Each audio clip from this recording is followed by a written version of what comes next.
What if I told you that one of the biggest problems haunting Tulsa King since the very beginning wasn't its pacing, and wasn't even Dwight's struggles to adapt to Tulsa life, but the way the series has handled major character deaths? And what if I told you that Season 3 finally looks like it's about to fix that problem in a way that changes the entire DNA of the show? Because if you've been paying attention, the death problem has been there from day one, and now it's finally being addressed. Let's back up for a second. When Tulsa King premiered, the promise was clear: a gritty crime drama, anchored by Sylvester Stallone's Dwight, a man forced to rebuild his empire from the ground up. And with that kind of premise, the stakes need to feel high. In crime shows, major character deaths are usually the fuel that keeps the tension alive. Think of The Sopranos, Boardwalk Empire, or Breaking Bad. Every time someone died in those shows, it reshaped the story. But Tulsa King has struggled here. The deaths we've seen so far haven't carried the weight they should. Either they've been rushed, underplayed, or brushed aside with little emotional fallout. Take Season 1. There were deaths, sure, but they didn't shake the foundation.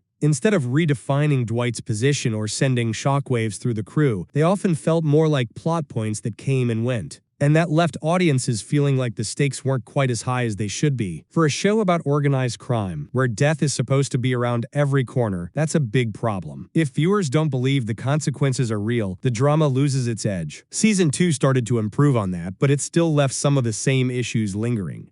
Certain characters who could have had massive emotional weight were taken out too quickly, or their deaths didn't create the ripple effects you'd expect. It sometimes felt like the writers were afraid of pulling the trigger too hard, or that they didn't want to upset the balance of Dwight's world too much. But crime dramas thrive on imbalance. They live in chaos. And that's exactly why Season 3 feels different. This season is leaning into the idea that deaths can't just be shocking. They have to matter. From everything we've seen and everything being teased, Season 3 looks like it's about to finally fix this by making major character deaths meaningful, irreversible, and game-changing. This isn't about killing off a random side character just to prove a point. This is about reshaping the board. The beauty of a character like Dwight is that his entire story hinges on loyalty, trust, and betrayal, which means that when someone close to him dies, it's not just about losing a soldier, it's about ripping out a piece of his foundation. Season 3 seems poised to finally deliver that kind of emotional gut punch, the kind that not only changes Dwight, but also changes the entire power structure of Tulsa. And here's where it gets fascinating. In the past, Tulsa King would introduce colorful characters, give them a few strong scenes, and then take them off the board before we really felt the loss. But the show has clearly learned from that mistake. Now it's building long-term investment in its supporting cast, from Dwight's allies to his enemies, which means when someone finally goes down, it's going to hit hard. The setup is there for the ripple effect that crime dramas depend on. Just think about how other iconic shows used deaths as turning points.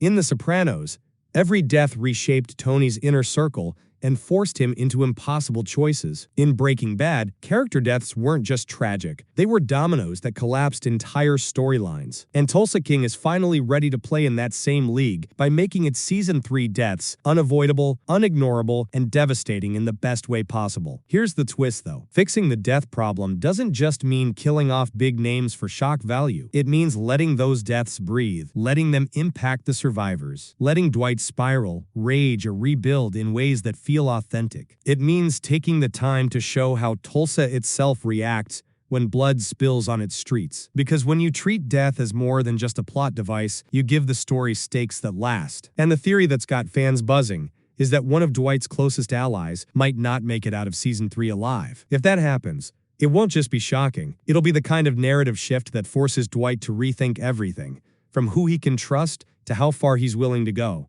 That's the kind of storytelling that Tulsa King has been missing, and that's exactly how Season 3 seems to be fixing the problem. So when you put it all together, the answer is clear. Tulsa King's problem with major character deaths has always been about weight, about meaning, about consequences. Season 3 is finally stepping up to give those deaths the gravity they deserve. And in doing so, it's not just raising the stakes. It's proving that this series can evolve into the kind of gripping, unpredictable crime drama it was always meant to be. Sylvester Stallone's Tulsa King Season 3 has finally returned, and it also figured out how to deal with a major character's death. Quite a few people died at the end of Tulsa King Season 2. Antagonists like Jackie Ming and Chicky Invernizzi, as well as allies like Jimmy the Creek, all died during the war between Dwight, Bill Bevilacqua, and Cal Thresher. Tulsa King is also no stranger to killing off or removing major characters. Stacy Beal, for example, left during Tulsa King Season 2 after being transferred, and we still don't know if Tina Manfredi and Armand Truisi will appear in the cast of Tulsa King Season 3. For all its departures, however, Tulsa King has handled one much better than the others. Unlike many of the other characters who have left the cast of Tulsa King, Jimmy the Creek's absence is very noticeable in Season 3.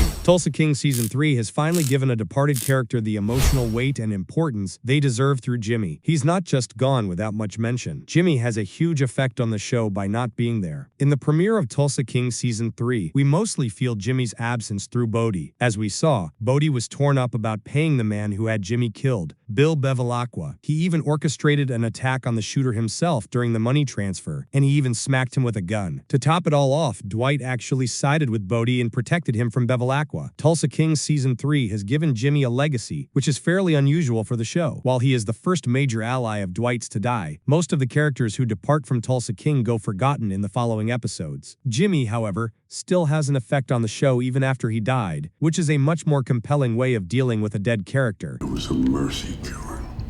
Mercy killing? Okay.